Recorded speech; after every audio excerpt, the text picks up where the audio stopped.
আমি একটু খোলাখুলি কথা বলবো। জি জি প্লিজ আমি প্লিজ। জানি না আমাদের দর্শক কতটা মানে আমি আগেও হয়েছি, টু বি ভেরি অনেস্ট। আমি ক্লাস 5 থেকে মানে ফ্যামিলির বাইরে থাকি, মানে এমন কোনো ধরেন উইদাউট বিং রেপড, সোজা বাংলা ভাষায় মোটামুটি No, this is very important thing. This is I want very to address important, this. I know.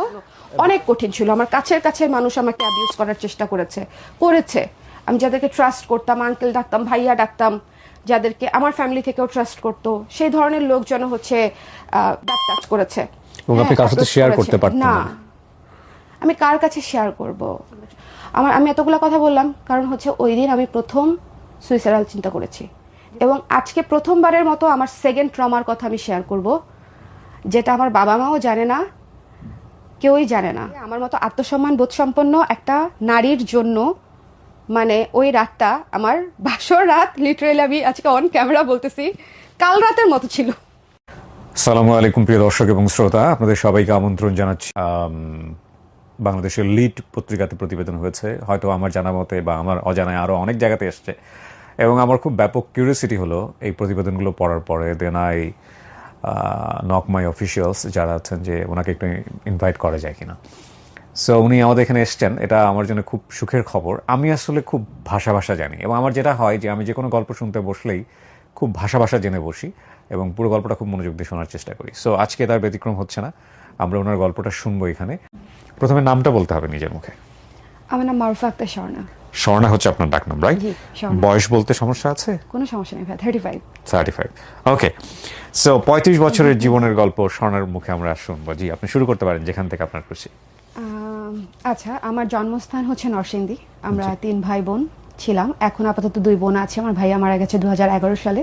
আমার বাবা মা আছেন, আমার সাথেই থাকেন।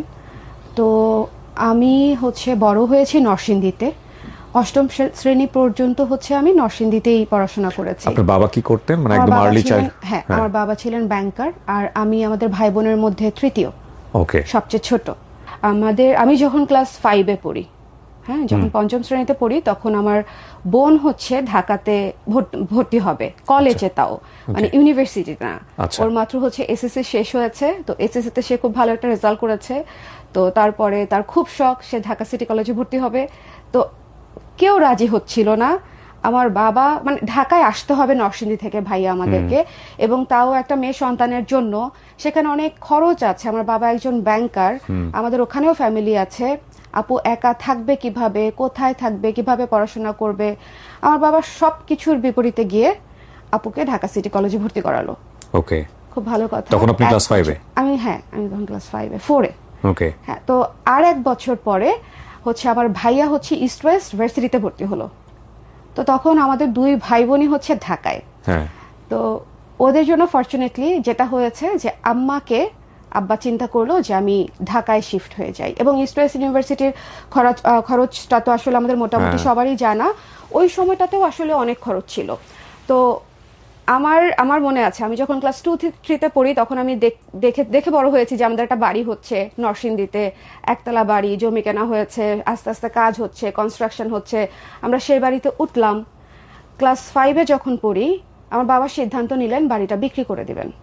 ওটা কিন্তু ব্যাংক লোন নিয়ে, একটা ইনভেস্টমেন্ট নিয়ে, তারপরে হচ্ছে বাড়িটাতে মানে আমার বাবা ইনভেস্ট করেছিল। মানুষের একটা লাইফ লং যেটা থাকে, যে একটা চাকরি করলে একটা থাকার বাসস্থান হলে মোটামুটি আমরা সেটেলড হয়ে যাই, তাই না? তো আমার বাবা ওনার সবচেয়ে বড় যে ইনভেস্টমেন্টটা, সেটা সেল করে দিবে চিন্তা করেছে, শুধুমাত্র হচ্ছে সবার বিপরীতে গিয়ে। মানে আমার বাবার ভাই বোন, আমার ফুপু, চাচা, খালা, মামা, আমার বাবা সুপার ক্রেজি। হ্যাঁ, তো উনি বিক্রি করে দিয়েছে, উনি করে দিবে, এবং উনি ওনার ছেলেকে ঢাকায় পড়াশোনা করাবে, মেয়েকেও ঢাকায় পড়াশোনা করাবে। তো আমি হচ্ছে তখন মাত্র 5ম শ্রেণীর মাঝামাঝিতে পড়ি। মানে ব্যাপারটা এরকম ছিল যে আমাকে তখন মানে বছরে ঢাকা আনা যাচ্ছে না। তো আমাকে বলা হলো তুমি নরসিংদীতে থাকো। তখন আমার চাচার বাসা আছে নরসিংদীতে। আমাদের একটা এলাকাতেই চাচা ফুপু অনেক, মানে 2 ফুপুর বাসা ছিল, চাচার বাসা ছিল। সো ওই জায়গাটাতে আমরা বড় হয়েছি, তো খুব ফ্যামিলিয়ার একটা জায়গা। তাছাড়া আব্বার অফিস তো নরসিংদীতে ছিলেন, আমার আব্বা ছিল বাংলাদেশ কৃষি ব্যাংকে। তো নরসিংদীতেই পোস্টিং ছিল। তো আব্বা ঢাকায় শিফট করে নাই। আমার ফুল ফ্যামিলি, মানে আমার মা, ভাইয়া, বোন, সবাই হচ্ছে ঢাকা শিফট করে গেল। এখন প্রথম প্রথম হচ্ছে আমার আসলে ভালো লাগলো যে হ্যাঁ আমি তখন একটু নিজের মতো থাকতে পারবো। আমার তো হ্যাঁ So, আপনি ক্লাস 5-এ ঢাকায় চলে আসেন? না, আমি ক্লাস 5-এ নরসিংদী থাকি একা আমার চাচার বাসায়। ওহো। আমার প্রথম বাসা ছাড়া হয় হচ্ছে 11 বছর বয়সে। আমার গল্পটা ওখান থেকেই শুরু, এই জন্য একটু সময় নিয়ে এটা বললাম। না না, ডেফিনেটলি, এবং এটা খুবই ইম্পর্টেন্ট গল্প। আপনার বাবা তখন নরসিংদীতে আপনাকে নিয়ে, হ্যাঁ, কিন্তু আপনি থাকেন চাচার বাসায়। আমার বাবাও চাচার বাসায় থাকে, কিন্তু বাবা তো আসলে অফিস করতেন, আমি বাবাকে খুব একটা পাইনি। আমি একটু খোলাখুলি কথা বলবো জি, ভাইয়া। please, please. আমি জানি না আমাদের দর্শক কতটা মানে তো আমি যখন 11 বছর বয়সে হচ্ছে আমার চাচার বাসায় শিফট হলাম, খুব ভালো কথা, আমাকে খুব আদর করে। তবে যতই আদর করুক না কেন, একটা 11 বছর, আমার তখন পিরিয়ড হয়নি, আমি তখন বয়সন্ধিকাল সম্পর্কে আমার বিন্দুমাত্র কোনো আইডিয়া নাই। আমি কিভাবে হচ্ছে মানে একটা মেয়ের বড় হওয়ার একটা ছেলে বড় হওয়ার মধ্যে আসলে অনেক পার্থক্য আছে, সেটা True. আসলে আমি অনেক পরে বুঝতে পেরেছি। তো আমি হচ্ছে আমাকে বলা হয়েছিল যে তোমাকে 6 মাস পরে, মানে এই বছরটা শেষ হলে আমরা তারপর ঢাকায় নিয়ে নিয়ে যাব। যাব। জি। কিন্তু সামহাউ একটা ফাইনান্সিয়াল ইস্যু তো ছিলই, বা হয়তো স্কুল ওভাবে ম্যানেজ করা যায় নাই, আমি জানি না কেন আমাকে নরসিংদীতে থাকতে হলো টানা 3 বছর, 5, 6, 7, 8, 4 বছর মানে 5-এর মাঝামাঝি থেকে যদি ধরি 3.5 বছরের মতো, 8 পর্যন্ত।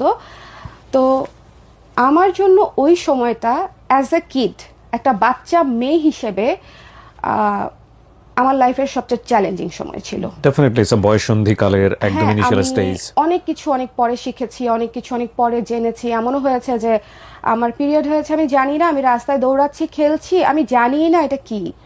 হ্যাঁ, সো মানে it's kind of embarrassing situation. আমার এম্বারাসড লাগে নাই ভাইয়া, বিকজ আমি জানি না এটা কি। আমাকে বলতেছে তোমার ব্লাড লেগে গেছে, কি হয়েছে, তুমি বাসায় চলে যাও। একজন আন্টি এসে বললো তুমি বাসায় চলে যাও। তো আমি বাসায় আসলাম, ফুপুকে বললাম, মানে আমার তখন মনে হলো যে এই জিনিসটা যদি আমি একটু আগে জানা থাকতো, আমি আমার কোনো প্রিপারেশন ছিল না, আমার তেমন কোনো মানে মায়ের অভাব যেটাকে বলে আর কি। একেবারেই আসলে একেবারেই আমি যাই হোক, আমার কাছে শুধু, আমি ছোট করে বলি, ধরেন আমি প্রতি রাতে চিন্তা করতাম যে আমাকে আসলে কবে আব্বা আম্মা বা ফোন দিয়ে বলবে, আম্মা ফোন দিয়ে বলবে যে তুমি ঢাকায় চলে আসবা, তোমাকে এই সপ্তাহে নিয়ে আসবো, অথবা আব্বা বলবে যে তোমাকে এই ক্লাসেই নিয়ে যাব। ধরেন 5-এর পরে 6 গেছে, 6-এর পরে 7 গেছে, 7-এর পরে 8 গেছে, মানে কতগুলা ক্লাসেস হচ্ছে আমি ওয়েট করেছি শুধুমাত্র ওনারা বলবে যে তোমাকে নিয়ে যাব। আমি নিজে থেকে কখনো অ্যাপ্রোচ করি নাই। কেন? আমাকে সবাই, মানে সবাই খুব এক্সট্রোভার্ট ভাবলেও আমার ধারণা, আমার নিজের সম্পর্কে আমার ধারণা যে আমি ছোটবেলা থেকেই একটু আন্ডারস্ট্যান্ডিং ছিলাম। সেটা আমার এক্সট্রোভার্ট আচরণের মাধ্যমে হচ্ছে অন্যরা বুঝতে পারে নাই যে how much I am considering বা how much I am suffering, কারণ আমি কখনো বলিনি আসলে, মানে এই বিষয়গুলা। লাইক ধরেন আমার এই ঘটনা ঘটার পরেও যখন আম্মার সাথে দেখা হয়েছে আমি শেয়ার করতে পারিনি, মানে বা আমাকে হয়তো জিজ্ঞেসও করা হয়নি সেভাবে যে আমি জানি কিনা বা ব্যাপারগুলা। যাই হোক, তো আমার একটা ফ্রেন্ড আছে, সিনিয়র ফ্রেন্ড, 1 বছরের সিনিয়র ফ্রেন্ড, মেয়ে, ওর বাসায় আমি গিয়েছি। আমি ওই আপুর কাছে গিয়ে বললাম যে আপু তুমি আমার জন্য একটা কাজ করবা। কি কাজ? আমাকে ডাক্তারের কাছে নিয়ে যাবা। ডাক্তারের কাছে, আমি তখন ক্লাস 7-এর শেষে বোধ হয়। আমি এতটা ডেসপারেট, আমি শুধু বলি, আমি কাউকে বলি না এই কথা কখনো। বলতেছে ডাক্তারের কাছে গিয়ে কি করবা? বলছি না, আমি ডাক্তারের কাছে গিয়ে বলবো, ডাক্তারের কাছে গিয়ে বলবো যাতে আব্বা আম্মাকে কল করে এবং বলে যে হচ্ছে ওর জন্য তো এখানে থাকা ঠিক হবে না, ওর একা একা থাকাটা শরীরের জন্য খারাপ হচ্ছে। ওকে। হ্যাঁ, মানে এটা হচ্ছে আমি ডাক্তারকে রিকোয়েস্ট করবো যে প্লিজ আপনি একটু বলেন, আমি তো বলতে পারছি না। তো শাহিনুর আপু বললো যে তোমার তো ক্লাস সামনে 9, আমি শিওর যে তোমাকে অবশ্যই ক্লাস 9-এ নিয়ে যাবে। আর ও মাত্র আমার চেয়ে 1 ক্লাস সিনিয়র, ও তো বড় না তখন, ও কোথায় আমাকে ডাক্তারের কাছে নিয়ে যাবে। তো আমরা মানে ওই যে শেয়ার করলাম, শেয়ার করাটাতে আমি একটু হালকা হলাম। তারপর আমার মনে আছে আমার বাবা কিন্তু খুবই আন্ডারস্ট্যান্ডিং। আমি যদি ধরেন একবার মুখ ফুটে বলতে পারতাম যে আব্বা আমার ভালো লাগছে না বা আমার খারাপ লাগছে, আমার বাবা সাথে সাথে সিদ্ধান্ত নিয়ে হয়তো যদি আমাকে স্কুলে ভর্তি নাও করতে হতো, তাও আমাকে হয়তো ঢাকা নিয়ে চলে আসতেন। আই নো মাই ফাদার, যেটা হচ্ছে উনি এন্টায়ারলি বুঝতেই পারেন নাই, কারণ একে তো হচ্ছে বাবা, উনি সারাদিন বাসাতেই থাকতেন না। Sorry, please, no problem. এটা আমি পায়ের কাছে রেখে কেটে নিই। জি উনি সারাদিন হচ্ছে তো বাসাতেই থাকতেন, ওনার অফিসে কাজ থাকতো এবং সাপ্তাহিকভাবে ঢাকাতেও আসতে হতো, যেহেতু ঢাকাতে ওনারা থাকতেন। তো এরকমই একটা ব্যাপার। তো ক্লাস 9 আমি ঢাকায় আসি। ফাইনালি ঢাকায় এসে মিরপুরে একটা স্কুলে ভর্তি হই। আমার অ্যাডজাস্ট করতে প্রায় 1 বছর লেগেছে। আমি মোটামুটি সবচেয়ে ভালো রেজাল্ট নিয়েই বের হয়েছি এসএসসিতে। তো এইচএসসিতে আমার খুব শখ ছিল আমি ভিকারুননিসায় পড়বো। তো ভিকারুননিসা কমার্সে হচ্ছে আমি টিকেছি। তো না, তুমি সিটি কলেজে ভর্তি হবে, সিটি কলেজে কমার্সের জন্য খুব ভালো, আর ভিকারুননিসায় ক্লাসের যে একটা ব্যাপার থাকে, তোমার মন খারাপ হবে, সবাই গাড়ি টাড়ি নিয়ে আসবে, তুমি নিয়ে যেতে পারবে না, তুমি অনেক স্ট্রাগল করবে, অনেক কিছু। আমার একেবারেই সিটি কলেজে ভর্তি হওয়ার ইচ্ছা ছিল না, একেবারেই না। আমি সিটি কলেজে ভর্তি হয়েছি একেবারে লাস্টে। রাস্তাঘাটে চলতে ফিরতে আমার কখনো অসুবিধা হয় নাই, মানে আমি কখনো বদারি করি নাই কি আমার দিকে তাকিয়ে আছে কি আমার দিকে তাকিয়ে নাই। প্রথমবারের মতো আমি যেটা ফেস করলাম সিটি কলেজে ভর্তি হওয়ার পরে যে না, রাস্তাঘাটে তো মানুষ টিচ করছে, মানে আমি তো আমি আগেও হয়েছি, টু বি ভেরি অনেস্ট। আমি ক্লাস 5 থেকে মানে ফ্যামিলির বাইরে থাকি, মানে এমন কোনো ধরেন উইদাউট বিং রেপড, সোজা বাংলা ভাষায় মোটামুটি। No, this is very important thing. This is I want very to address important, this I know. Because it's a very important thing এবং আপনি বলতে চাইলে বলতে পারেন। মানে না না, আমার কোনো সমস্যা নাই। একটা চাইল্ড সিকিউরিটি, এটা ছেলে হোক মেয়ে হোক যে কোনো জায়গাতে, এটা আসলে খুব বড় একটা কনসার্ন। প্রত্যেকটা বাপ মায়ের বা ফ্যামিলি প্যারেন্টসের এখানে অনেক বেশি সচেতন হওয়া ওনাদের উচিত। এই জিনিসগুলো একটু জানা উচিত। লাইক আমাকে কে দেখলো, কে টাচ করলো, কে কি বললো, এই জিনিসগুলো দেখার জন্য কিন্তু কেউ নাই। আমি এবং একা আমাদের একা বাপ স্কুলে মায়েরা, যেতাম। এবং আমি হ্যাঁ। যদি ইন্টারাপ্ট করি, সরি ফর দ্য ইন্টারাপ্ট, না, না, মানে আমাদের বাপ মায়েরা কিন্তু এখনকার বাচ্চাদেরকে শেখানো হয় what is good touch, what is bad হ্যাঁ, টাচ। আমাদের বাপ মায়েরা কথাই বলতো না এগুলা নিয়ে। একেবারেই না ভাইয়া। আমি কিছু ঘটনা আপনাকে বলবো যেটা শুনলে বুঝতে পারবেন যে আমরা আসলে কতটা পিছিয়ে ছিলাম, আমরা আগিয়েছি। যেটা হচ্ছে আমি এটাতে ইউজ টু, লাইক ক্লাস 2 থেকে আমি ইউজ টু বলতে আমি জানি যে ছেলেরা মেয়েদের দিকে বাজেভাবে তাকায়, সেই তাকানোর একটা আলাদা মিনিং আছে। কি মিনিং সেটা আমি জানি না, দ্য আলটিমেট মানে রেজাল্ট কি সেটা আমি জানি না, কিন্তু জিনিসটা ভালো না। প্রথমত জিনিসটা খুবই এম্বারাসিং বা নিজের জন্য খুবই ভীতিকর, রিস্কি, ভয় লাগে আমার। মানে আমার অনুভূতিটা ছিল এরকম যে আমি প্রচন্ড ভয় পেতাম। আরেকটা কথা যেটা শুরুতেই বলা উচিত ছিল, যে আমাকে দেখেই হয়তো আপনার মনে হতে পারে যে আমি কিন্তু আদিবাসীদের মতো দেখতে। হ্যাঁ, এটা আমার মনে নাম হচ্ছে। মারুফা আক্তার স্বর্ণা। জি। মজার ঘটনা হচ্ছে আমি যখন বলি যে আমি মুসলিম এবং আমি পার্বত্য চট্টগ্রামের না, তখনও সেটা হচ্ছে কেউ বিশ্বাস করতে চায় না। মানে এটা কি আপনি ছোটবেলা থেকে কোন কারণে সাফার করেছেন?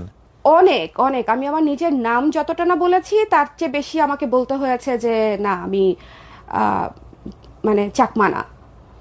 অনেক, হ্যাঁ। প্রথম কোয়েশ্চেনই ছিল চাকমা, এবং এমন হতো যে আমি অনেক জায়গাতেই হচ্ছে একটা সাইডেড হয়ে যেতাম। অনেক কঠিন ছিল। আমার কাছের মানুষ আমাকে অ্যাবিউজ করার চেষ্টা করেছে। আমি যাদেরকে ট্রাস্ট করতাম, আঙ্কেল ডাকতাম, ভাইয়া ডাকতাম, যাদেরকে আমার ফ্যামিলি থেকেও ট্রাস্ট করতো, সেই ধরনের লোকজন হচ্ছে ব্যাড টাচ করেছে। এবং আপনি কার সাথে শেয়ার করতে পারতেন না, না? আমি কার কাছে শেয়ার করব?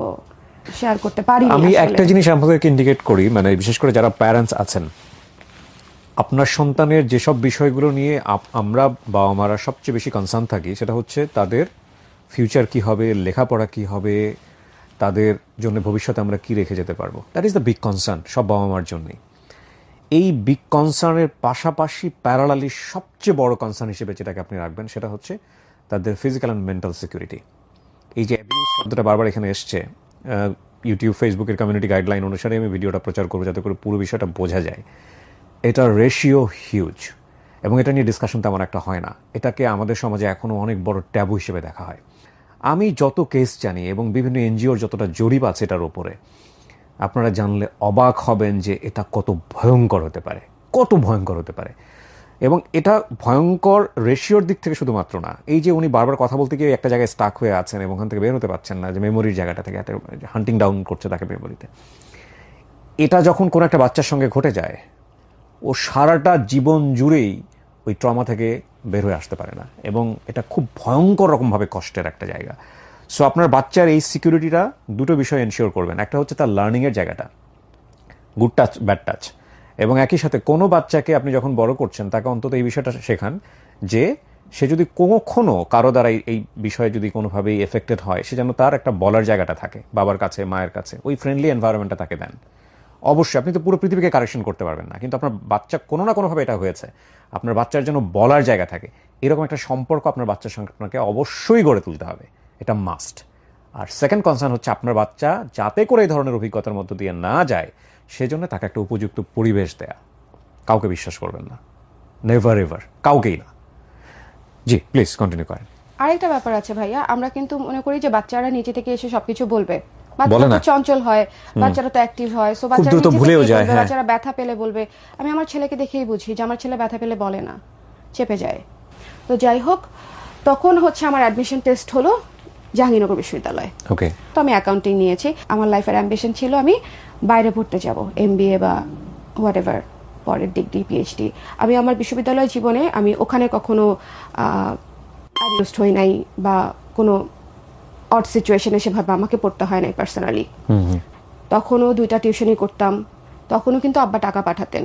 আমাদের কিন্তু ক্লাস হতো, মানে ক্লাস ম্যান্ডাটরি, ক্লাসে যেতে হবে, যেহেতু আমার BBA অ্যাকাউন্টিং ছিল মেজর।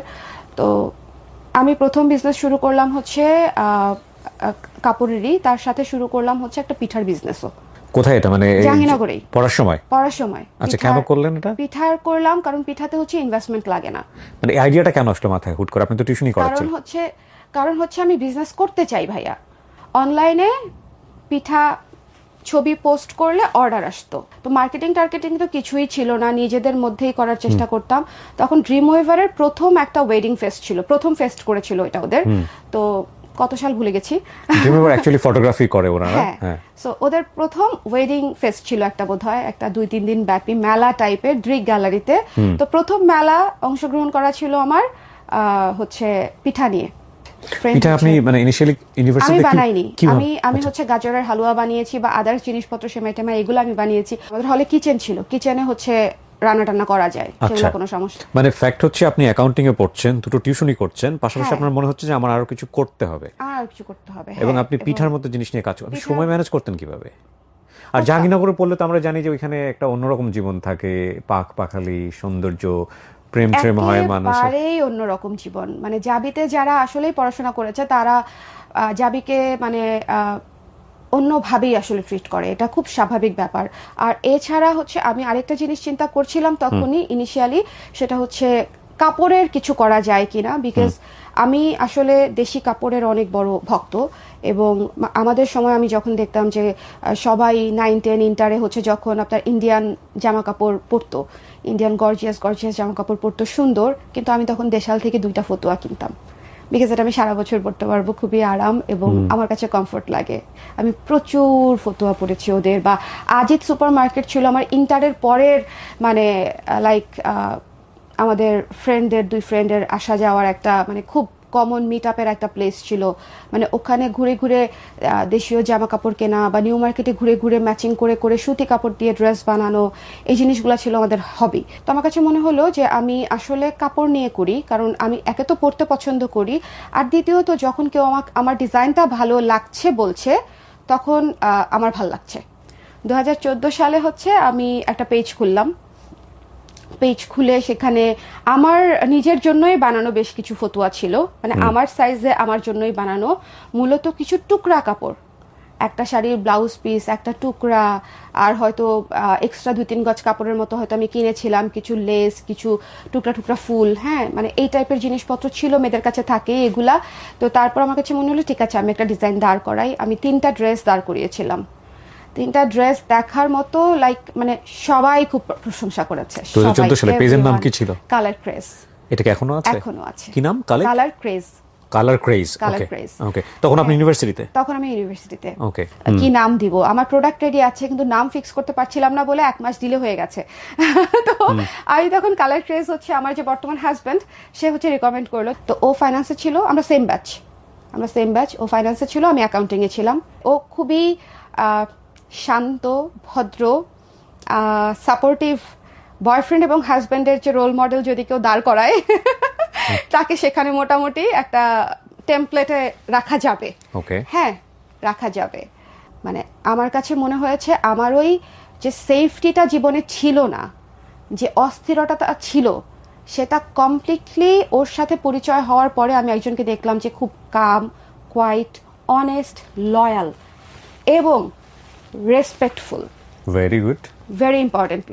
তো যাই হোক, ওকে পাওয়ার পরে আমার কাছে যেটা মনে হলো যে মানুষ এত লয়ালও হয়, মানে এত ঠান্ডা হয়, এত ভদ্র হয়, যারা মানে মেয়েদেরকে রেসপেক্টও করে বা মেয়েদের জন্য ওয়েট করে হলের সামনে, বা ওর জন্য ও কি খাবে সেটা চিন্তা করে আবার নিয়ে আসে বাসা থেকে, মানে এরকম। হ্যাঁ, তো আমার কাছে আমার বাবা কিন্তু খুব পরিবার কেন্দ্রিক, উনি অনেক রান্না বান্না করতে পছন্দ করেন, আমাদেরকে গোসল করাতেন, খাইয়ে দিতেন। হ্যাঁ, আমি অনেক বছর পর্যন্ত আমার বাবার হাতেই খেয়েছি, মার কাছে খাইনি, মানে খাওয়া দাওয়ার কাজটা বাবারই ছিল আর কি, ওটা বাবার পার্ট। আমরা অনেক এক্সপেন্সিভ গিফট নিজেরা জমিয়ে এক্সচেঞ্জ করতাম, নিজেরা জমি। আমি তো টিউশনই করতাম, ও টিউশনই করতো। লাইক ও হয়তো আমি তো 10,000 টাকাতে একটা ফোন কিনলাম, ও হয়তো আমি 6,000 টাকা দিলাম, ও হয়তো 4,000 টাকা দিল। বা ও হয়তো একটা কোনো কিছু কিনবে, সেখানে হয়তো আমি 15,000 টাকা দিলাম, ও হয়তো আরো 20,000 টাকা দিল, এরকম একটা ব্যাপার। হ্যাঁ, তো এক্সপেন্সিভ গিফটের ব্যাপারটা তখন আমার আশেপাশের কেউ খুব নর্মালি নেয় নাই। মানে আমি দেখেছি, আমি যে কাজগুলা করেছি সেটা মোটামুটি স্রোতের বিপরীতে। হ্যাঁ, আমাকে জিজ্ঞেস করা হলো সরাসরি যে তুই যেরকম নিচ্ছিস, তোদের যদি রিলেশনশিপ না থাকে। আমি প্রথম বলছি, রিলেশনশিপে তো এখনো আছি, না থাকার চিন্তা কেন আসতেছে? মানে স্টিল নাও এমন কিছু হয় নাই যেটার জন্য আমার মধ্যে ওই ইনসিকিউরিটি আমার মধ্যে কখনো তৈরি হয় নাই। তাহলে জাস্ট ভাবেন যে আমি কতটা সিকিউর ছিলাম ওর সাথে রিলেশনশিপে, যে আমার কাছে কখনো মনে হয় নাই বা আমার নিজের মধ্যেও কখনো ওই ডাউট আসে নাই যে আমাদের তো আসলে ব্রেকআপ হয়ে যেতে পারে। Very good. হ্যাঁ, ভেরি গুড। শুরু করার পরে যে প্রথম 5টা ড্রেস আমার ফ্রেন্ডের ডিএসএলআর ছিল, তাকে ডাকলাম, রিকোয়েস্ট করলাম ফ্রেন্ড তুলে দে। আমার জুনিয়র ছিল, আমার রুমমেট জুনিয়র ছিল হচ্ছে মডেল, প্রথম মডেল, 2 বার জুনিয়র আমার, ও ছিল প্রথম মডেল। আমার হলের সামনেই শুট করেছি, মানে একদম হলের সামনে শুট করেছি। হ্যাঁ, ওখানে সুন্দর তো শুট করেছি, ওরা করে দিল, পেজে পোস্ট করলাম, কোনো মার্কেটিং সেন্স কিচ্ছু নাই। 2014 সালে ভাইয়া মাত্র বিকাশ ক্যাম্পেইন করছে ক্যাম্পাসে, বিকাশ মাত্র ওপেন করেছি আমি, মানে ফ্রি এসে রেজিস্ট্রেশন করে দিয়ে গেছে। কোনো ডেলিভারি এজেন্সি নাই, উবার টুবার পাঠাও টাঠাও তো আমরা চিন্তাই করতে পারি না তখন। বাট সেটা অনেক কত টাকা দিয়ে শুরু আপনার? যদি একেবারে শুরু বলি সেটা তো উইদাউট ইনভেস্টমেন্ট, যেমন 3টা জামার পেছনে কত টাকা ছিল সেটা হিসাব করতে গেলে 1,000 টাকারও নিচে 2014-তে। বাট আমি যদি অফিসিয়ালি ইনভেস্টমেন্টের কথা বলি, যে ঠিক আছে এখন হচ্ছে ওখান থেকে আমার হয়তো 5টা জামা বিক্রি হলো বা 2টা শাড়ি বিক্রি হলো, কিছু টাকা জমেছে, আমার আরো কিছু টাকা লাগবে, তখন হচ্ছে আমি বাড়িধারা মহিলা সমিতি থেকে একটা 20,000 টাকার একটা লোনের অ্যারেঞ্জমেন্ট করি 2014 শেষের দিকে অথবা 2015 শুরুর দিকে। এটাও আপনি ইউনিভার্সিটি থাকা অবস্থায়? হ্যাঁ, তখন আমি 3rd ইয়ারে পড়ি ভাইয়া। সো এই বিষয়টা আপনারা খেয়াল করেন যে ইউনিভার্সিটিতে পড়ুয়া একটা মেয়ে, সে তার চিন্তার জায়গাটা কতটা দূরে এবং এটা কি দাঁড়িয়েছে শেষ পর্যন্ত, সেটা তো গল্পতে আমরা নিশ্চয়ই আসবো। সো আমাদের ছেলেমেয়েরা যখন অনার্স মাস্টার্সে আছে বা তারও আগে থেকে যদি তাদেরকে এই স্বপ্নগুলো ঢুকিয়ে দেওয়া যায়, তারা আসলে জীবনে কি করতে চায় সেটার এক্সারসাইজ যদি করা যায়, লাইফ লাইনটা আসলে না খুবই লিমিটেড পিরিয়ডের জন্য জীবনে। এটা সম্ভবত মোহাম্মদ আলীর কথা, বক্সার মোহাম্মদ আলীর কথা, যে আমরা যে বলি না 70-80 বছর বাঁচি আমরা, ইটস নট লাইক দ্যাট। কারণ জীবনের কতটুকু সময় আপনি ঘুমিয়ে কাটান, এটা একটা চিন্তা করেন। জীবনের কতটুকু সময় আপনার বড় হতে চলে যায়, 24-25 বছর পর্যন্ত শুধু আপনি পড়াশোনাই করেন, তারপরে আপনি কর্মজীবনে আসেন। 40-এর পরের বয়স তো ডিক্লাইন পিরিয়ড, কোমরে ব্যথা, এখানে সমস্যা ওখানে সমস্যা। সো আমরা আসলে সময় পাই খুব অল্প। নিজেকে যদি আমরা বলি ফিজিক্যালি ফিট থেকে একেবারে কোনো কিছু করা, সেই জায়গাটা খুবই অল্প। সুতরাং আমাদের ছেলেমেয়েদেরকে যদি আগে থেকে একটু তৈরি করা যায়, তাদেরকে যদি ড্রিমটা মাথায় ঢুকিয়ে দেওয়া যায়, তাহলে অনেক আগে থেকে তারা শুরু করতে পারে এবং জীবনের সবচাইতে ভালো সময়টাতে এসে তারা কিন্তু অনেক বড় একটা জায়গায় যেতে পারে। সো সেই রকমই একটা গল্প আছে। জি, তারপরে লোন নিলেন তো? হ্যাঁ, বাট তার আগে যেহেতু আমি অলরেডি তখন 2টা বিজনেসের কার্ড বানিয়েছি, আমি তো খুবই এক্সাইটেড। তো আমি প্রথম যে মানে মনে কষ্টটা পেয়েছি, আমি যখন কার্ড হচ্ছে আমার নিজের ডিপার্টমেন্টে দিতে গেলাম, আমার বন্ধুরা মনে হলো আমাকে একেবারেই সিরিয়াসলি নেয় নাই, না নেওয়ারই কথা। কারণ মানে আমাদের কালচারের মধ্যে এটা আছে যে আমরা একটু মজা নিতেই পছন্দ করি। হ্যাঁ, কেউ কিছু করে আসলো, আমরা একটু টিটকারি করেই তাকে একটা কোটিপতি হয়ে গেছি, সারে ব্যবসায়ী চলে আসছে, ম্যাগনেট চলে আসছে, হ্যাঁ বিজনেস টাইকুন চলে আসছে, স্বর্ণা হ্যাঁ এই হয়ে গেছে সেই হয়ে গেছে। আমার মনে আছে শুভ একবার আমাকে প্রথমবারের মতো, আমি আইফোন সম্পর্কে একেবারেই জানতাম না, টেক সম্পর্কে আমার আইডিয়া খুব একটা নাই, সেকেন্ড হ্যান্ড একটা ফোন আমাকে আইফোন কিনে দিয়েছে। সুন্দর ফোনটা, ছোটখাটো, কত আমার জানা নাই। Second hand. আচ্ছা, আমি 17,000 টাকা ইনভেস্ট করলাম। আমি টাঙ্গাইল গেলাম, সোর্সিং এর জন্য, মানিকগঞ্জ গেলাম সোর্সিং এর জন্য, একা একা অনেক জায়গাতে গেলাম। আমি করটিয়া হাটে গেলাম। করটিয়া হাটে আমি যখন ঢুকেছি ভাইয়া 2014 শেষের দিকে, তখন একটা মহিলাও ছিল না, না ক্রেতা না ব্যবসায়ী, কোনো ফিমেল নাই। এবং তারা আমাকে দেখে লিটারেলি একটা ভূত দেখার মতো কন্ডিশন, যে আমি এখানে কি করছি। হ্যাঁ, এবং শুধু আমি কি করছি মানে কি, আমি শাড়ি কিনে 2 বস্তা 2 হাতে ধরে হাঁটতে পারছি না, পড়ে যাচ্ছি ধাক্কাধাক্কির মধ্যে। একজন আরেকজনকে বলছে খালামণিকে সাইড দে, খালামণিকে সাইড দে। ওরা হচ্ছে মেয়েদেরকে, মানে আমাদের বয়সী মেয়েদেরকে, টাঙ্গাইলের যারা মামারা খালামণিটাকে। আমার প্রতি সপ্তাহে গিয়ে গিয়ে পরিচয় হয়ে গেল সবার সাথে। তখন আর আমি ওখানে অপরিচিত না। একটা জিনিস এখানে বলি, আমি যেরকম শুরুতে আপনাকে বলেছিলাম যে আমি আমার ফ্যামিলির আশেপাশে অ্যাবিউজড হয়েছি, সোসাইটিতে হয়েছি, রাস্তাঘাটে অ্যাবিউজড হয়েছি, এবং আমার এই ফেস নিয়ে আমি প্রচুর রাস্তাঘাটে ট্রল হয়েছি বা মানে কমেন্ট পেয়েছি। কিন্তু ওখানে যে হাজার হাজার মানুষ, ব্যবসায়ী সবাই, ক্রেতা এবং ব্যবসায়ী ভাইয়া, না কেউ, আমি নারী হিসেবে কেউ আমাকে একটা ব্যাড কমেন্টস করেছে, না আমার এই ফেসের জন্য কেউ আমাকে একটা ব্যাড কমেন্টস করেছে। তারা একটু কিউরিয়াস হয়ে আমার দিকে তাকিয়েছে যে আমি আসলে কি করছি, আদৌ শাড়ি কিনি কিনা, বা আদৌ আমি মানে কি বুঝার চেষ্টা করেছে। এত বেশি ইয়াং তখন আমি। তো যখন দেখলো যে না আমি তো শাড়ি কিনি এবং আমি প্রতি সপ্তাহে আসি, তখন সবাই নিজে থেকে ডেকে ডেকে আমাকে বরং ভালো শাড়িগুলো আরো দেখাতো, আমাকে অটো পর্যন্ত দিয়ে যেত, হ্যাঁ, বা বাসে উঠিয়ে দিয়ে যেত। হ্যাঁ, তখন বাসে আমি এই শাড়ি আনা নেওয়া করতাম বস্তা। এবং কোনো ওয়াশরুম ছিল না। আমাকে কিছুদিন আগে একজন জিজ্ঞেস করেছিল একটা ইন্টারভিউতে যে মেয়েদের জন্য আমরা কোন সমস্যাটাকে হচ্ছে খুব বিশাল সমস্যা বলে মনে করি আমি। তখন থেকে এখন পর্যন্ত আমি মনে করি বাংলাদেশে মেয়েদের জন্য যে মেয়েরা কাজ করবে, কাজের জন্য তো আপনাকে একটা ওয়াশরুম দিতে হবে। যে কোনো জায়গায় গিয়ে প্রাকৃতিক, আপনি খাবার দাবার না দেন, হোটেল টোটেল না থাকুক, সমস্যা নাই, ঠিক আছে, বাট ওয়াশরুমটা তো আসলে খুবই জরুরি, এবং এটা না থাকলে তো আমি অসুস্থ হয়ে যাচ্ছি। হ্যাঁ, এবং কোথায়, মানে এটা একটা বিপজ্জনক পরিস্থিতি হয়ে যাচ্ছে, এম্বারেসিং প্লাস বিপজ্জনক সবভাবেই। তো যাই হোক, তো আমি যে গিয়েছি সব জায়গায়, আমি একা ডেলিভারি করেছি। তখন ডেলিভারি এজেন্সি নাই, আমার অর্ডার আসতে শুরু করেছে আস্তে আস্তে, 1টা 2টা এরকম। তো 1টা 2টা অর্ডার আমি এসে দিতাম ঢাকাতে প্রথমে। তো ঢাকাতে যখন এসে দিতাম, এটা বাড়তে বাড়তে 5টা 6টা 7টা এরকম হলো। প্রথমবার আমার একটা ফ্রেন্ড আমাকে বুস্টিং সম্পর্কে কিছুটা আইডিয়া দিল। তখন আমি শাড়ি বানাতাম, আমার তো ইনভেস্টমেন্ট নাই। 17,000 টাকায় কয়টা শাড়ি হয়, তাই না? তো আমার তো ইনভেস্টমেন্ট নাই। আমি যেটা করতাম, আমি একটা শাড়ি একটা করে বানাতাম, এবং সেটা মানে খুব যত্ন নিয়ে বানাতাম। আমার শাড়ির রেঞ্জ ছিল 2400 থেকে 3500-র মধ্যে ওই সময়ে, যেটা কিন্তু ভালো একটা রেঞ্জ। তো এবং সেটা মানে বুস্টিং না করলেও আমার সেল হয়ে যেত। এরপরে যখন বুস্টিং আসলো, মানে 2015 সালের কথা বলছি, আমাকে আমার একটা ফ্রেন্ড বললো বুস্টিং করাতে পারিস, বুস্টিংটা ভালো হয়। তো কাকে দিয়ে করাবো, এখানে একটা মজার ঘটনা আছে। তো করানোর জন্য আমার ক্যাম্পাসেরই একটা বড় বোন, তার হাজব্যান্ড করে, ওই ভাইয়াকে দিয়ে হচ্ছে আমি যোগাযোগ করলাম, ভাইয়াকে দিয়ে হচ্ছে আমি প্রমোশনের কাজ করালাম। আমি তখনও জানি না যে আমার পেজের প্রমোশন করলে উনি আমার পেজের সব কিছু দেখতে পাবে। উনি আমাকে যে অ্যাক্সেস দিতে বলেছে, আমি তো সেই অ্যাক্সেসই দিয়েছি। তো যেটা হলো, আমি এত বেশি অর্ডার পেলাম, ওই অর্ডার দেওয়ার মতো ক্যাপাসিটি আমার নাই। এবং আমি তখন হলে থাকি ভাইয়া, মানে হলে একটা প্যাকেট করব, আমার প্যাকেট নাই।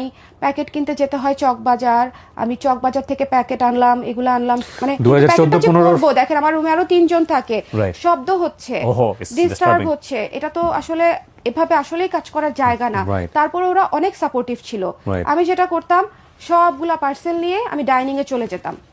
তো প্রথম ডাইনিং এ গিয়ে যখন বেশি পার্সেল হওয়া শুরু করলো, 7টা 8টা 10টা, এগুলো তো আমাকেই প্যাকিং করতে হবে। সো আমি প্যাকিং করে আবার আস্তে করে রুমে ঢুকে এগুলো আবার রেখে দিতাম। পরের দিন সকাল সকাল বের হয়ে যেতাম, যদি আমার ক্লাস না থাকে। ক্লাস থাকলে ক্লাস করে তারপরে যেতাম। ততদিন আমি টিউশনিটা ছেড়েছি, এবং ততদিনে বিজনেসটা নিয়ে আমি সিরিয়াস, বিকজ আমি একটা ক্যামেরা কিনেছি। ওই যে কাপড়ের ব্যাগগুলো থাকে না, ওই যে বিভিন্ন কালারের, পিঙ্ক, ব্লু, ওই ধরনের ব্যাগগুলো।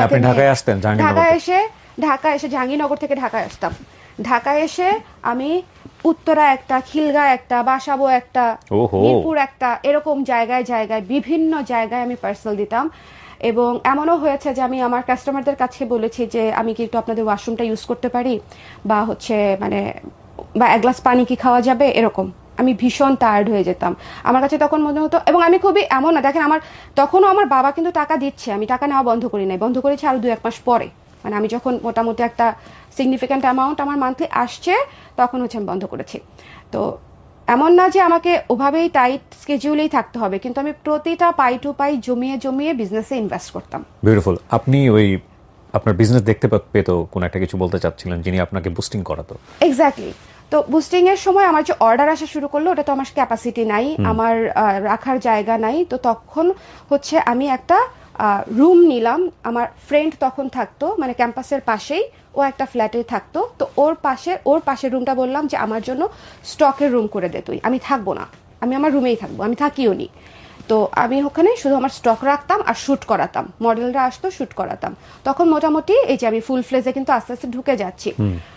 ওই সময়ে ওই ভাইয়া যেটা করলো, উনি আমাকে জিজ্ঞেস করলো অর্ডার কেমন হচ্ছে স্বর্ণা, ভালো হচ্ছে ভাইয়া, মানে খুবই আন্তরিক, খুবই মানে যা যা ওনার জেনে নেওয়া দরকার সোর্সিং সম্পর্কে বা আদার্স সম্পর্কে সব কিছু জেনে নিয়ে, যেটা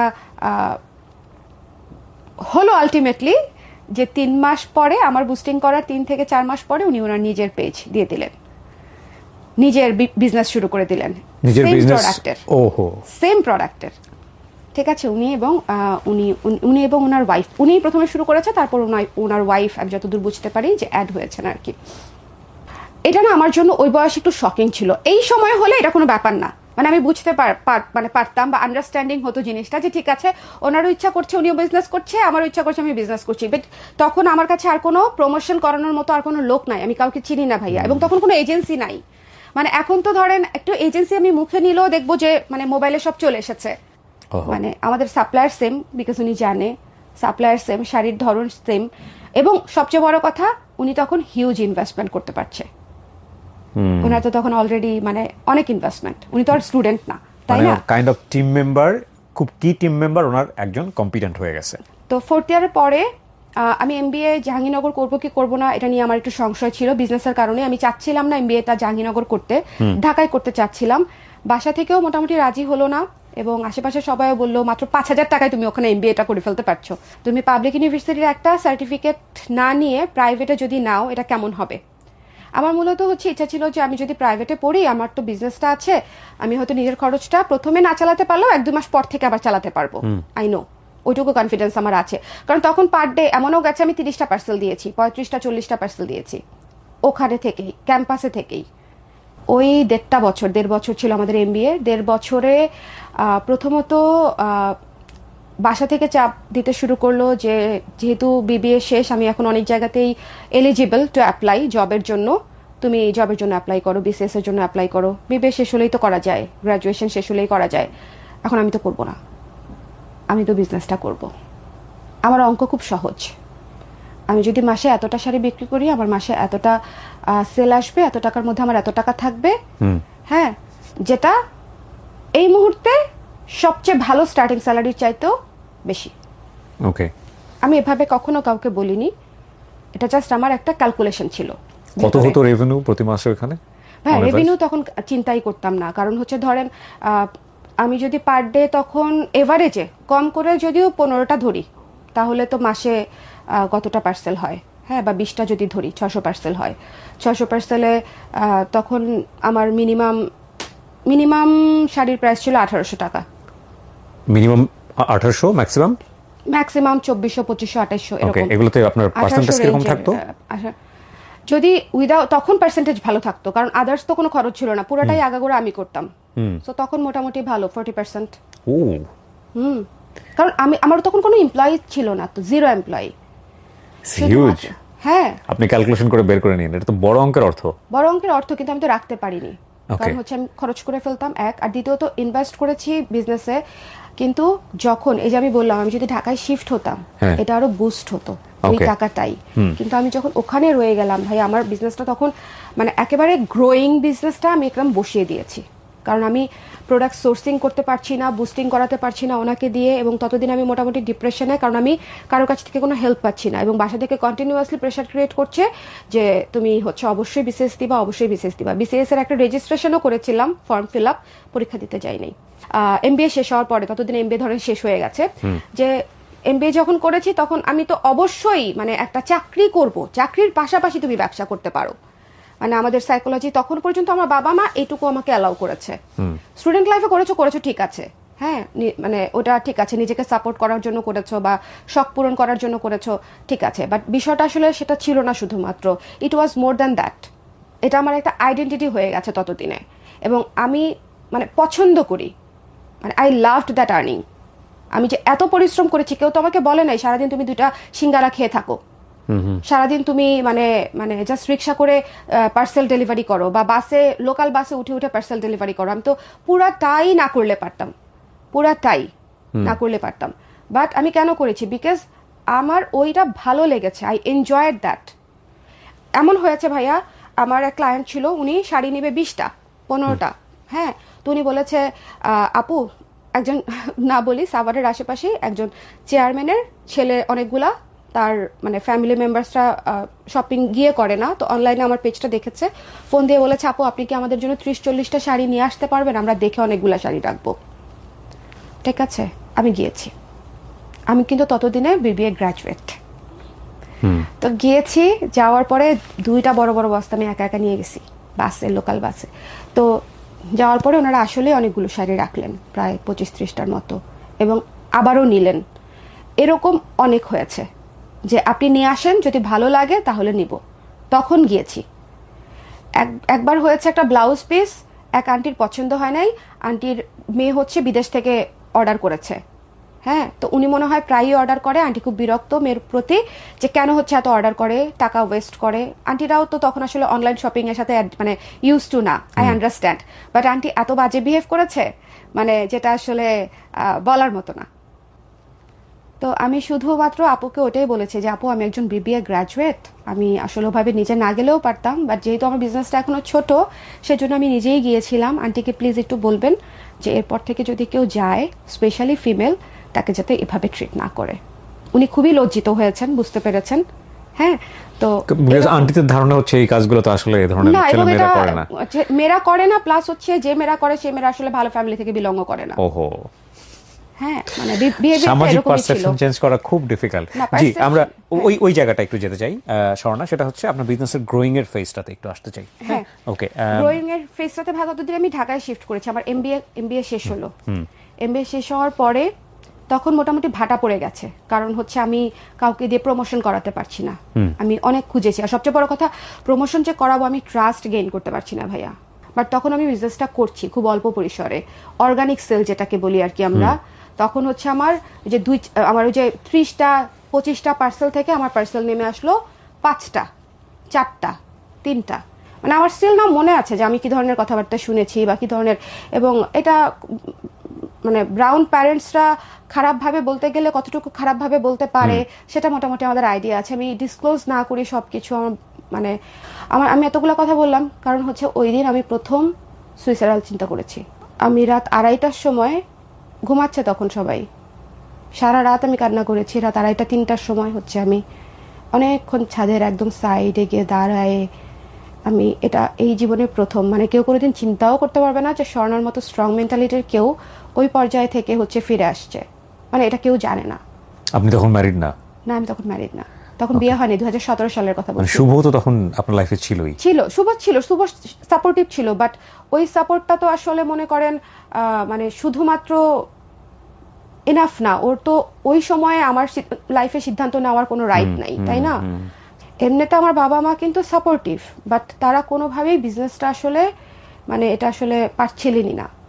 ওই রাতটাতে আমি আসলে সিদ্ধান্ত নিলাম যে না, আসলে মরে যাওয়া আমার পক্ষে সম্ভব না। ওই ছাদের কিনার থেকে ঘুরে আসলাম, এবং আমি বুঝতে পারলাম 2টা জিনিস রিয়েলাইজ করলাম। সবাইকে হ্যাপি করা আমার পক্ষে সম্ভব না, ঠিক আছে, if I become a bad kid, আমি তো জানি আমি আসলে কাউকে ডিসরেসপেক্ট করছি না, আমি জানি আমি কাউকে ক্ষতি করছি না, তাই না? আমি জানি আমি বাবা মা ছোট হবে কখনো এরকম কোনো কাজই করি নাই। এরপরে 2017-তে আমি ব্লাউজ দিয়ে কাজ করা শুরু করলাম আস্তে আস্তে। শুধু ব্লাউজ, শাড়ি থেকে, কারণ আমার কাছে তখন টাকা নাই। ব্লাউজটা দেওয়ার পর তারপরে কিছু গয়নাও করলাম, মানে অল্প টাকার মধ্যে। মানে আমি তখন আমার ফাইট চলছে। লাইক আপনি এমবিএ করে কোথাও বসে আছেন, ওরকম বাসায় ভাড়া নিয়েছেন? হ্যাঁ, বাসা ভাড়া নিয়েছি নিজের মতো করে। প্রথমে আমার বোনের বাসায় ছিলাম, তারপরে হচ্ছে বোনের বাসার উপরে হচ্ছে একটা রুফটপ ছিল 2টা রুমের, ওই বাসাটা নিয়েছি, ওখানে আমি আর আম্মা থাকতাম। আচ্ছা, আব্বা তখন চাকরি শেষ হয়নি, আর 2-1 বছর ছিল। আপনি চাকরির কোনো ইন্টারভিউ দেননি ওই সময়টা? না ভাই, আমি তো আগাগোড়াই কখনো দেন নাই? স্ট্রং, আমিও তো সেরকমই স্ট্রং। সো অনার্স মাস্টার্স মানে আপনি বিবিএমবিএ করেছেন জাহাঙ্গীরনগর ইউনিভার্সিটি থেকে? হ্যাঁ, 2017 সালে Accounting আমার এ? সব ডান। অ্যাকাউন্টিং এ? এবং আপনি কোথাও কোনো চাকরি ইন্টারভিউ দেননি? না, নেভার। ওকে ফাইন, ওকে। তারপর আমি ব্লাউজ বানাচ্ছেন? জি, আমি ব্লাউজ বানাচ্ছি মনের খুশিতে। হ্যাঁ। বাইরে থেকে অর্ডার আসলো, এখান থেকে অর্ডার আসলো, আমি বুঝতে পারলাম যে ঠিক আছে ব্লাউজ অনেক কমপ্লিকেটেড একটা প্রোডাক্ট। বাট 2018 শুরুতে আবার আমার বিয়ের কথাবার্তা শুরু হলো, কারণ শুভ তখন মাত্র জবে ঢুকেছে এবং ওর সাথে আমার এরকমই মানে আমাদের বোঝাপড়াটা ছিল যে ও জবে ঢোকা মাত্রই হচ্ছে আমরা বিয়ে করব। ওকে। বিকজ ততদিনে আমার এমবিএ শেষ, 1 বছরও শেষ, আমি তো অলরেডি মানে ওয়েট করছি। ও চাকরি পেলো, চাকরি পাওয়ার পরে আমাদের বিয়েটা হয়ে গেল। কিন্তু বিয়ের পরে তুমি ডেলিভারি দিবা, আবার সেম কোশ্চেন। বিয়ের পর তুমি হকারি করবা, ডেলিভারি দিবা, মানুষের কোনো ক্লাস নাই, হেন নাই তেন নাই, তোমার কোনো আত্মসম্মান বোধ নাই, মানে তুমি এই হয়ে গেছো, মানে রাস্তার মেয়েরাও এভাবে করে না, তোমার বেয়াদব হেন তেন, মানে অনেক কিছু অনেক কিছু। From your family or his family? My family. Okay. আর ওর ফ্যামিলির ব্যাপারটা হচ্ছে ডিফারেন্ট। ওর ফ্যামিলি হচ্ছে আমরা যেরকম অনেক ওপেন বড় হয়েছি, ইন্ডিপেন্ডেন্টলি বড় হয়েছি, ওর ফ্যামিলি আবার খুবই কনজারভেটিভ এরকম আর কি। ওনারা সবাই হচ্ছে হাতমোজা, আমার শাশুড়ি হাতমোজা পামোজা পরা টাইপের ফরেস্টগার বা পর্দা উনি মেনটেন করে, এবং ওনারা এক্সপেক্ট করেছিল যে আফটার বিয়ে আমিও হচ্ছে সেরকমই হব।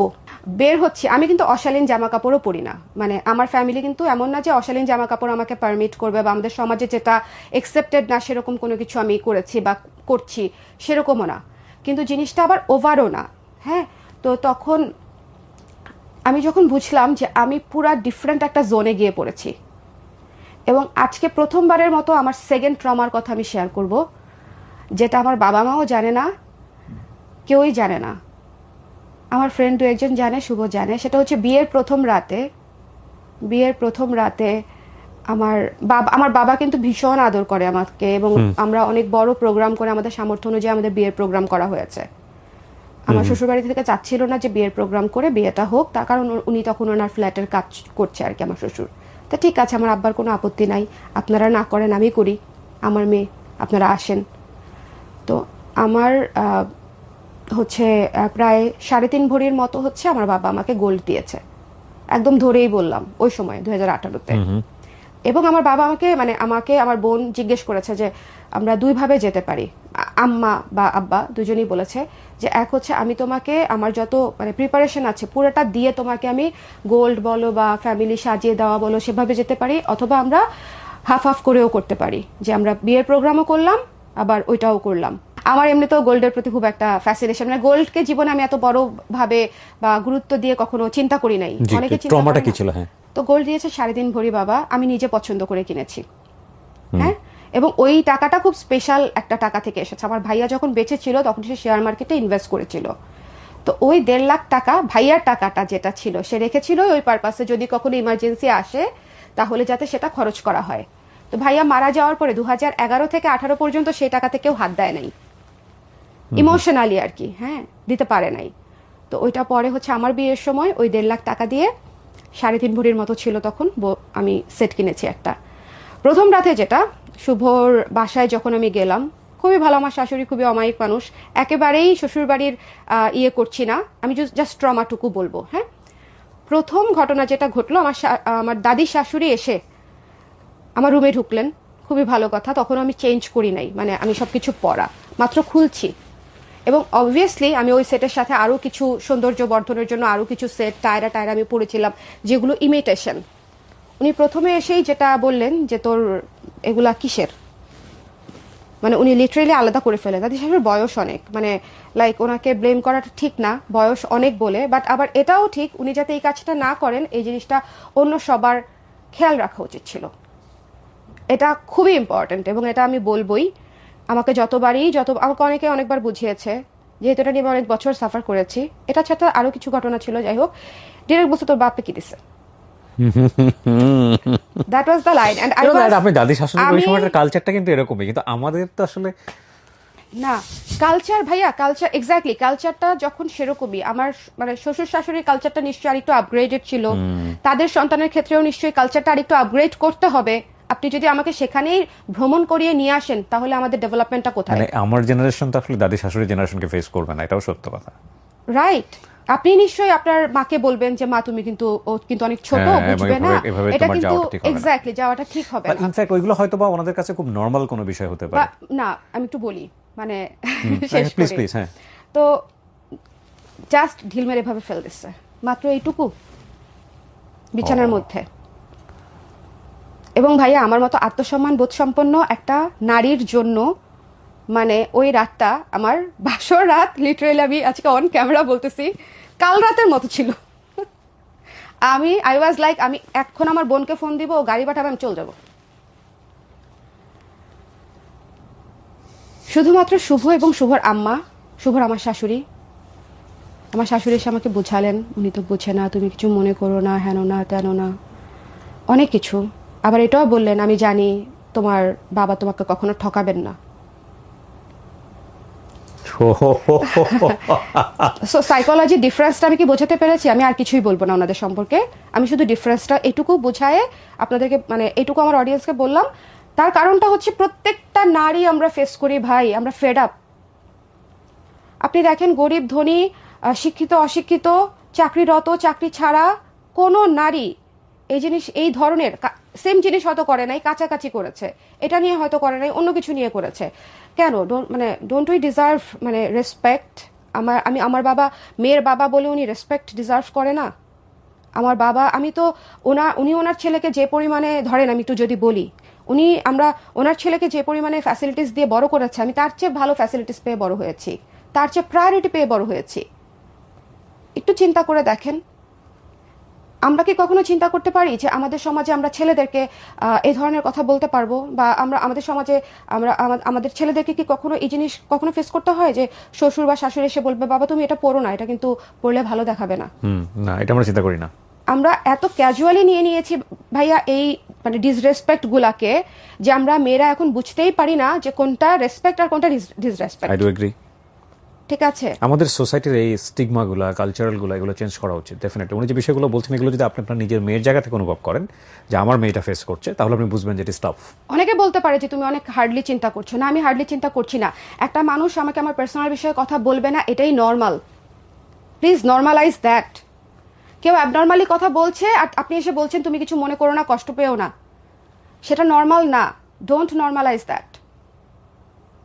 এটা হচ্ছে মূল বিষয় এই এত কিছু বলার। তো পরের 6 মাস বিভিন্ন কারণে 7 মাস আমি আবার স্টাক, আমি কাজ করতে পারি নাই।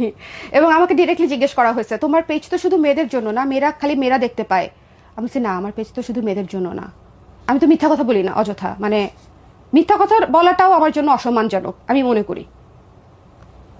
আমাকে মানে ধরেন কোনো একটা পারপাসে আমি আমার শাশুড়িকে একেবারে কান্নারত অবস্থায় বুঝিয়েছি।